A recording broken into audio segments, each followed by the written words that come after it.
احمد پشاور سے. مجھے ایک کو ایجوکیشن اسکول میں جاب ملی ہے جو میٹرک تک ہے. مجھے جاب کی ضرورت بھی ہے. کیا میں عبایا کے ساتھ یہ جاب کر سکتی ہوں؟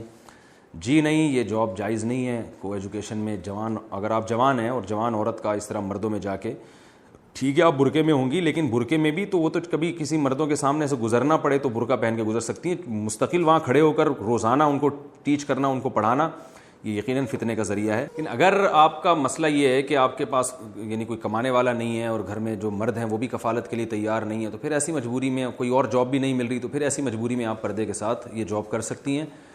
جیسے ہی کہیں اور اگر آپ کو جاب ملے تو یہ فوراً چھوڑ دیں. لیکن یہ ذہن میں رہے کہ یہ جو ناجائز ہم کہہ رہے ہیں اس کو فتنے کی وجہ سے کہہ رہے ہیں. بعض خواتین اتنی ایجڈ ہوتی ہیں ان کو فتنے کا اندیشہ نہیں ہوتا. جوان عورتوں کے لیے میں یہ حکم بیان کر رہا ہوں کہ, اور سامنے بھی بیٹھے ہوئے جوان مرد ہوں تو چاہے برقعے میں ہی ہوں لیکن روزانہ اس طرح سے ٹیچ کرنا, ان کو پڑھانا, لیکچر دینا, اس میں بہرحال یہ صحیح نہیں ہے اور عورت کے حیا کے بھی بالکل خلاف ہے.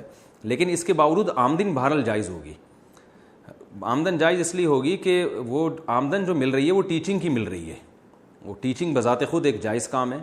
تو اس لیے جب میں نے اس کو یہ کہا کہ جن صورتوں میں ایسا کرنا ناجائز ہے تو وہ یعنی فتنے کی وجہ سے ناجائز ہے, تو اس ناجائز ہونے کے باوجود جو تنخواہ ملے گی اس کو ناجائز نہیں کہا جا سکتا, کیونکہ تنخواہ جو مل رہی ہے وہ تو ٹیچنگ کی مل رہی ہے, اور ٹیچنگ بذات خود ایک جائز کام ہے. اس کا طریقہ کار غلط ہو رہا ہے, تو طریقہ کار جب غلط ہوتا ہے تو پھر اس کو آمدن بہرحال ناجائز نہیں ہوتی, کیونکہ آمدن تو وہ جو ہے نا اس ٹیچنگ کے عوض میں آپ کو دی جا رہی ہے.